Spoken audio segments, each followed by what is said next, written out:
Hello, everybody. Welcome back to Running Code Humor in South Texas Law Enforcement. I'm your host, T Bone. As always, my partner getting my back and by my side, J Man.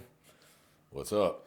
Nothing much. Just another day in paradise. It is, and it's a beautiful day outside, and we're It stuck in is. here doing this, but we're doing it for y'all because we love y'all. So today, what are we talking about? The criminal justice system. Yeah, because that's what we're involved in all day. See, I started laughing when you said that, Yeah, and I'll because tell you why I started laughing because I don't take it serious anymore. I love what I do, and I love to put the people that need to be in jail, but it's hard to take it serious any longer when you have the criminal justice system that's not doing its job. yep, So I remember being told when I was a rookie, all you can do is your job. You can't do anything about district attorneys, judges, juries, nothing you can do about that. That's you did your part. But it is frustrating as hell to make a good solid felony arrest, especially for something violent or something that is seriously dangerous, and watch it get watered down to like a plea bargain where they get 6 months probation. yep, And you're just like, this guy's got a 10-mile long criminal history and you're just giving him probation, what's the detriment? What's keeping him from doing it again? Where'd you show him that we're tough on crime? Nowhere. Nowhere. He's going to keep doing it yep. because there was no consequence for his actions. 6 months probation doesn't mean shit to these guys. So that's the funny but the tragic side of it. Yeah, I'll give you a great example. And I think I talked about this in a previous show. When I was on patrol with my partner one night, I went to my little hidey hole to do reports right before we headed into the substation. As I pull in, and my headlights illuminate a car, and I see two people pop their heads up out of the back seat. And I'm just thinking, great, whatever. I'll walk up. Hey guys, let's get out of here. Okay, go seek life elsewhere. Go find a no-tell motel, which those that listened to the last episode know what I'm talking about. yeah, Well, walk up to the car. Immediately, I'm looking at her. I'm looking at him. She looks like a kid, and he looks like an adult. I'm like, okay. He turned out to be in his 20s. She was 16. yep. So that automatic, and we caught them in the act. Like the car still smells like sex. The condoms on the floorboard. They were having sex, and they didn't deny it either. Now this is all pre-camera. And I'd love to have gotten their statements on camera, but I still don't think it would have mattered in the end. And I'll tell you why when you'll figure out why here in a minute. So I separated them immediately. Hey, told my partner, take her. I got him. I'm like, hey man, how old are you? And he finally told me his age. I go to her. I'm like, how old are you? She goes, I'm 16.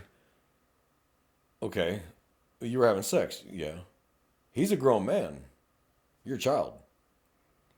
I said, well, I'll be 17 in a month and a half. And those that don't know, Texas is 17 is the age of consent. Yeah, Texas is like 18 in other states. It's 17 here in Texas. yeah, I'm like, okay, it's still sexual assault of a child. It's still a major felony. This is not something we can just ignore. Well, she's cool with it. Let's have a nice day. No, that's out of my hands at that point. That's a decision way above my pay grade. Okay, so I started. I need a female officer over here. I need detectives out here. I need crime scene out here because they're gonna have to obviously get that condom. We're gonna have to swab the seats. We're gonna have to impound the car for evidence. I mean, it's turning into a whole thing. So we get him separated. I got him handcuffed in the back of my Tahoe. He's crying, sir, I'm going to the military. And I said, the fuck you are. No, you're not. That ship has sailed. oh yeah, And she's like, I don't have to talk to you anymore. I said, that's true. You don't have to. I said, but you're not a suspect in a crime. You're a victim. Whether you realize it or not, you're actually a victim. He's a grown man. You're a child. Like, this is not, he just turned 18 and you're about to turn 17 in a month. Like, you're a child. And then it turns out they've been dating 3 years. Now do the math. I want to say he was 20. Okay. I want to say he was 20 years old. But that means she was 13 and he was 17. yeah, Disgusting any way you slice it. Excuse me.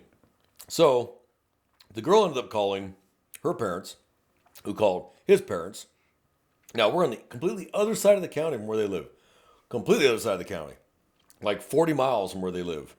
That's why they were on our side of town. right. Okay. Both sets of parents show up. It's starting to turn into a zoo. Luckily, by this time, I got other deputies there. I got a supervisor on scene now. I got crime scenes already there because it took them like an hour to get out there. Crime scenes, doing their thing. Parents like, no, we're totally cool with this. We're totally cool with this. What do you mean you're totally cool with this? He's a grown man. She's a child. Yeah, but she's almost 17. I said, but they told me they've been dating 3 years. Do you think this is the first time they've had sex? Yeah, no. Like, come on. So now I got to notify CPS. Because these are parents that have been allowing this relationship with an adult, with their minor daughter. Like, I have to notify CPS. We're mandatory reporters. A lot of people don't realize that either.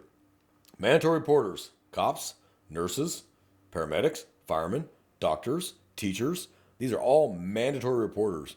If we view or suspect child abuse, child neglect, child needs supervision, we're mandated by law to report this to CPS. We don't have a choice. What CPS does with it is their call after that. I'll give you an example. I pull over a car, you got 3 kids in it, you got drugs on you, I have to notify CPS. Yeah. You had narcotics in the presence of children, I have to notify CPS. It's not an option. I would be fired if I didn't. Yeah. So, great, now I got to notify CPS on top of all this crap.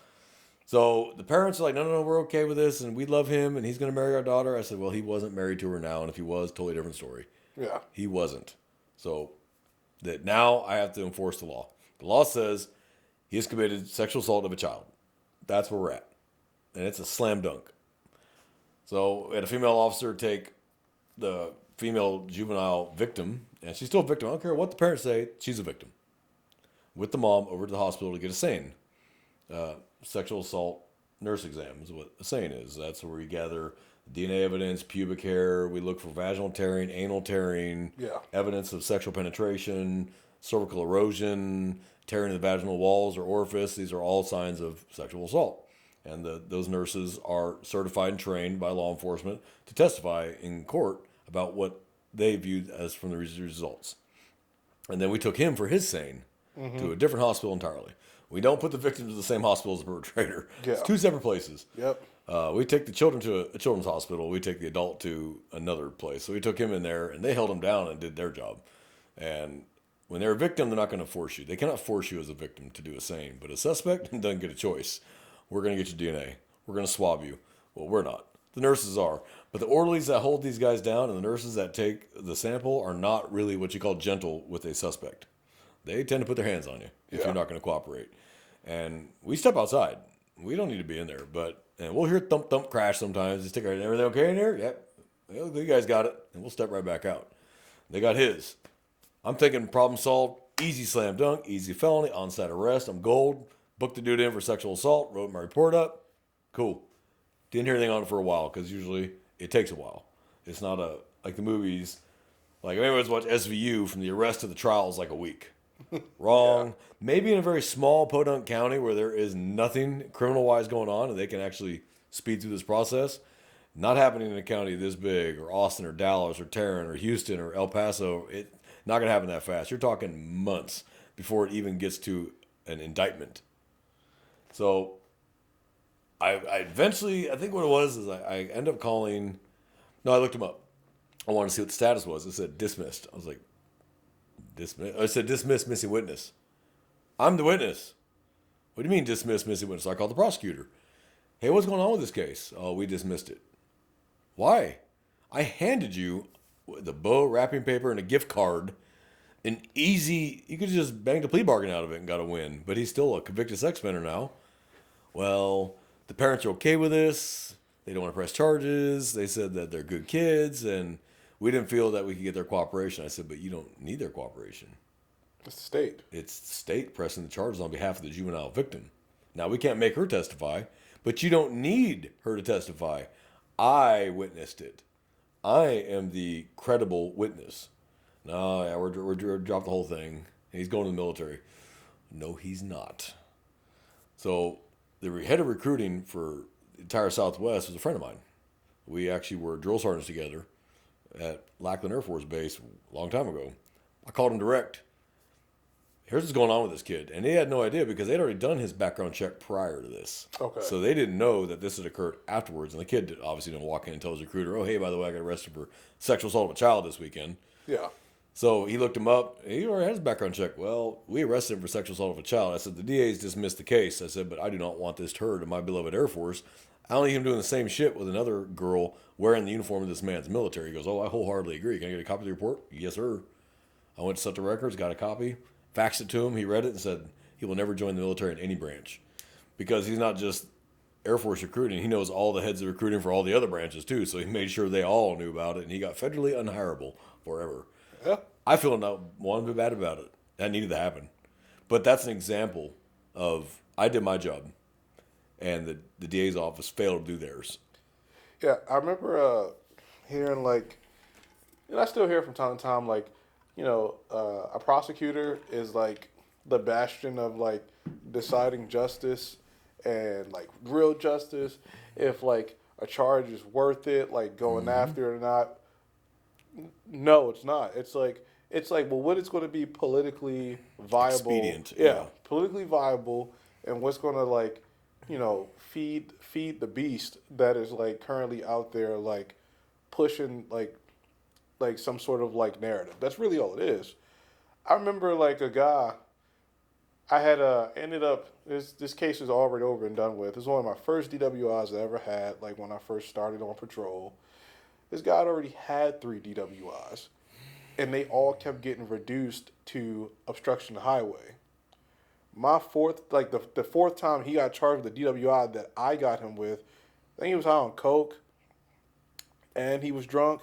He almost caused a crash, at a busy intersection. Me and a partner had to fight with him. He finally got his first DWI conviction after 3 arrests for it already.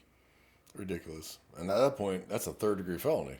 Keeps getting enhanced. Up, up, up, up, up. But oh boy, that good old justice system, he definitely got a lot of justice.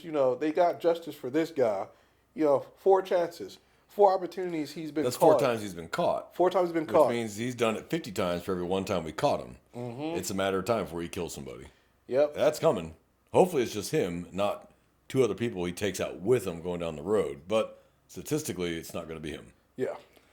So for those that don't understand how this works, prosecutors are rated on wins. Losses do not look good for a prosecutor. Nope. So a plea bargain is considered a win. So Even if it's a sorry ass. even if it's a sorry ass plea bargain, is if they give it out there and the guy accepts it and now he's convicted of whatever it is, he's on probation, that is a win. And when the new DAs come around, when there's a re-election or they're looking at numbers, maybe they need to get rid of some DAs or whatever, they're going to look at who has the most wins. They're not going to look behind and further underneath the wins to see what they were. Yeah. How many wins did you have? You had 300 cases you prosecuted, 290 of them were wins. That's good numbers. But if you look deeper, maybe only 5 actually went to a trial, where the person flat out said, nope, I didn't do it, and we're going to trial. Mm-hmm. Okay, now we have our chance to shine in court. Because contrary to the movies and TV, court's not as exciting as it looks like on TVs and movies. It's actually very dry. It's very... Oh, yes, sir. Huh? My turn? And that's the realities of it. It's not supposed to be... You're not supposed to be hooting and hollering and yelling and, Your Honor, I object, and all this. Yeah. It's nothing like that. And TVs want to make it seem interesting, so they make it seem like there's yelling and screaming and hollering and books being thrown at people. No. Well, it's really not like that. The Gwyneth Paltrow trial was pretty funny. Okay, but that was civil. Civil is probably a little different. Criminal, I've never seen anybody lose their temper really flip out in a criminal trial. Because the script is almost pre-written, honestly, by the time it gets to a trial. The defense attorney and the prosecutor get together and talk about these things and what's off limits, and the judge has ruled on this and that. Yeah, you're not going to have all that hooting and hollering and yelling and banging gavels and all that crap. Mm-hmm. But what's disappointing, the way the criminal justice system works is law enforcement does one of 2 things when they make contact with you. We either arrest you on the spot for an on-site arrest, Yeah. or we file the charge at large. So let's say we don't have enough evidence right there to arrest you. What we'll do is we'll file the report, send it off to Criminal Investigation Division. They'll look at it and go, I believe a crime has been committed and I have enough evidence here to walk a warrant.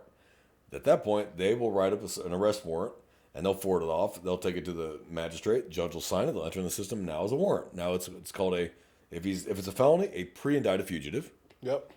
He's not been indicted yet. We just want to get him into custody, get his fingerprints and mugshot, he'll bond out, get his charges. He gets a lawyer to start the process. And then they'll have arraignment, all that crap. It varies by state. But this is how it works here. Or we arrest them on the spot. They come in, they bond out, they get a trial date. And now, if it's a felony, it goes to a grand jury. Mm-hmm. A grand jury decides if there's enough evidence that a crime really, truly was committed. Either downgrade it, change it, we want more evidence, we don't agree, whatever. If they indict and say, yes, we believe that enough evidence that a crime has been committed, they indict them and we issue another warrant. In post-indictment fugitive, Now you've been indicted by grand jury for a felony offense. Misdemeanors, there is no grand jury for misdemeanors. It's just the case gets sent to the DA's office. They get a court date, walk a warrant. Dude gets picked up. Here's your court date. We'll see you in court. Yeah. Felonies, though, mean state prison time. That's what that means. So misdemeanors are not state prison time. Felonies are state prison time and up. So that's why you have to be indicted. You get indicted. Now we have a trial. You're going to have a motion to suppress first, where your lawyer's going to sit with the prosecutor, and they're going to go over all the evidence, and the defense attorney, is going to make his case, his or her case, I should say. For the purpose of this, his and her, just use his. We both mean his and her. We're not misgendering anybody. They take that. Oh, boy. I know. That's a whole other episode. So they take it before a judge and say, we believe this was an unconstitutional arrest based on this, or we believe it should be thrown out because of this evidence we don't agree with, or whatever, or it makes our client look bad, and that's all we got, Your Honor. Please, see it my way. If the judge agrees, then the case is dismissed, or maybe that particular portion is dismissed from the case. Maybe the PC was good with the stop, then like something you said on camera, so they're going to black that out on the camera. Whatever. There's a lot of going on behind the scenes that people don't realize and see. If the judge said this trial is going to go forward, I don't want to suppress anything, or it all looks good to me, or just mute the audio from the body camera. You can still play the video or whatever. Mm-hmm. Now we set a trial date. That can be another 6 to 9 months down the road, setting a trial date in a county this big. When you only got, 12 felony courts? 12 district courts here or something like that? 12, I think? 11 or 12? Not that many for a county this large. Yeah. It should probably be 50 district courts, honestly. Then you go to a trial. Then you got your opening statement from the prosecutor, because it's the prosecutor's case. So they get the opening statement to the jury. And then the defense attorney has their opening statement. And then away it goes from there. And after that, it's theater for the jury. We're trying to convince 12 people of the jury that are too stupid to get off jury duty that this person is either innocent or guilty, depending on which side of the road you're on. And that's how the criminal justice system works. And typically, if it goes to trial and you get found guilty, you're going to get time. Yeah. Because they offered a plea bargain. I guarantee you they offered a plea bargain of some sort. Even if it was, we'll offer you 10 years. You serve 8. Oh, fuck you, I ain't taking it. Okay, now we're going to trial. And then you get convicted and do 25 years. Probably should have taken the plea bargain. But the better you prepare your case as a patrol officer and as a detective is you can make a stronger plea bargain. Yeah. So if the guy, let's say you caught him in the aggravated robbery, you got him into custody, the better you write that report and the better your evidence, the prosecutor could be like, you know what, I'm going to offer him 15 years.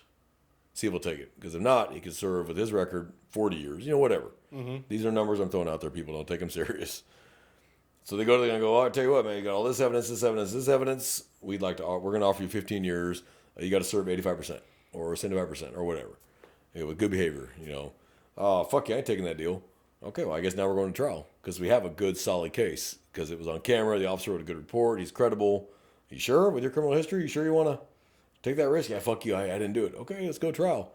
And then you go to trial and guilty as charged and they get 35 years now. It's like, well, you had your chance. And it's kind of funny, the things that the criminal justice system will allow.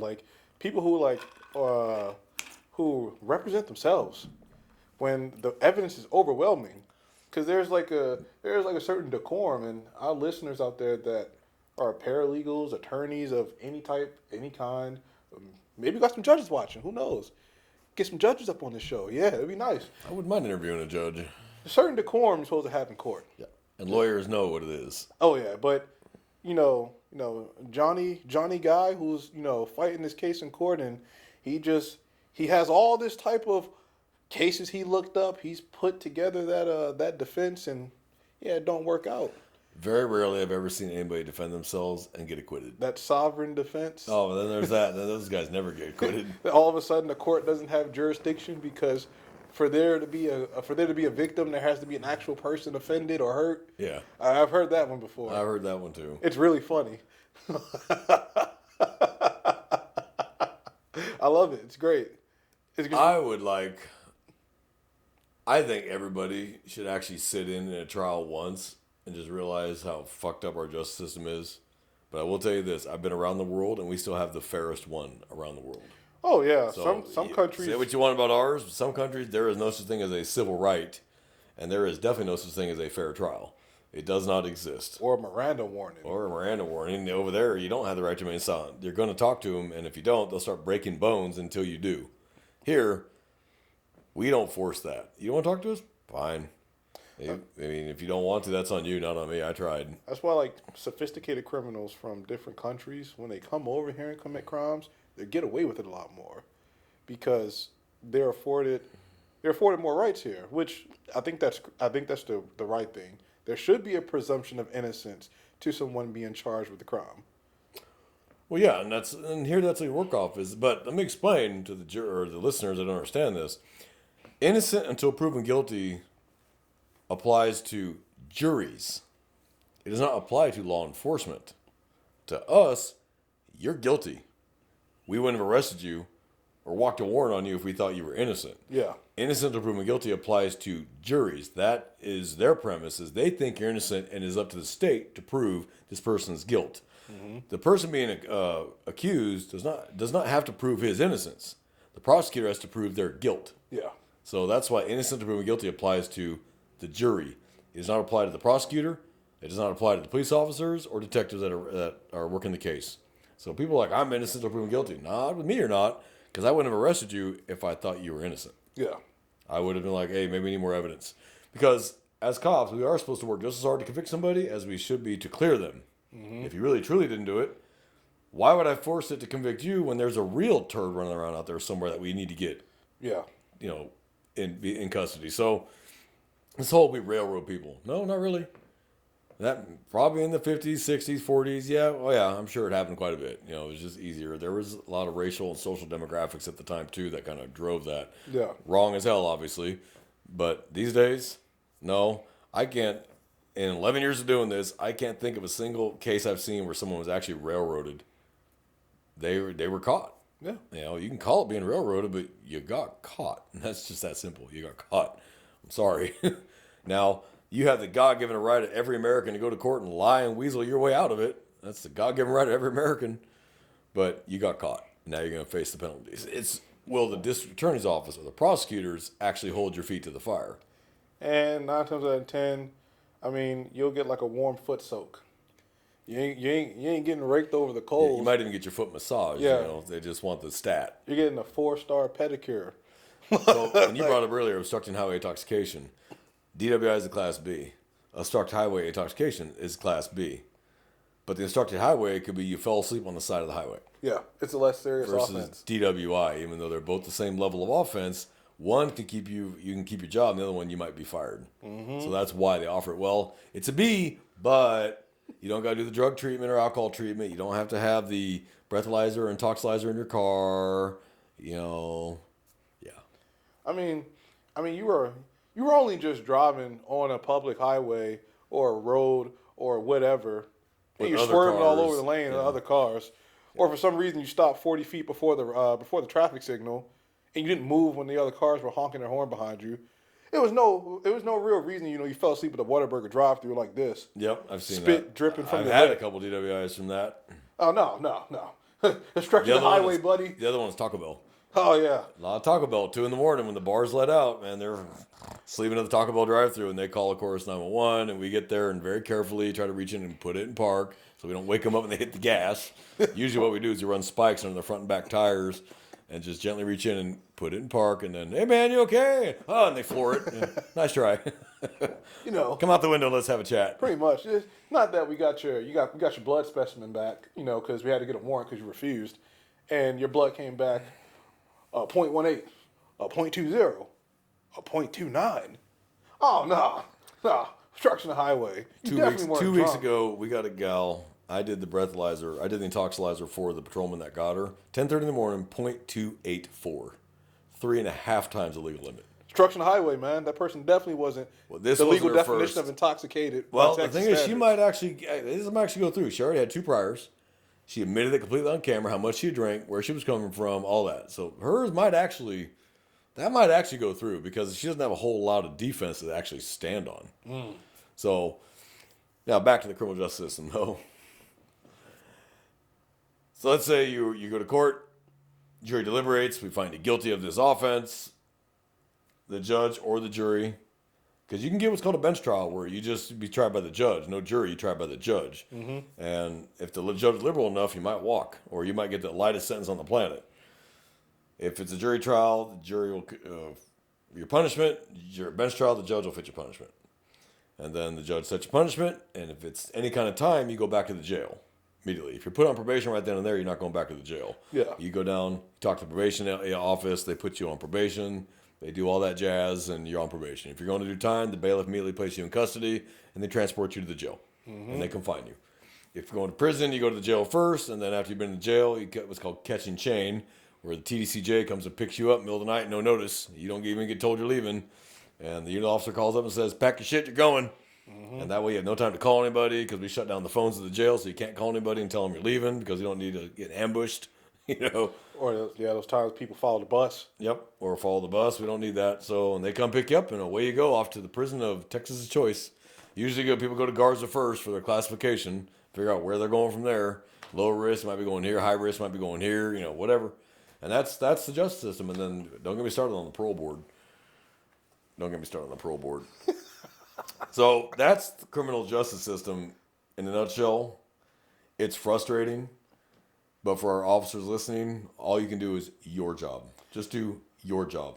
You cannot control what the prosecutors do, the ADAs do, the judges do, juries do, defense lawyers. That's out of your control.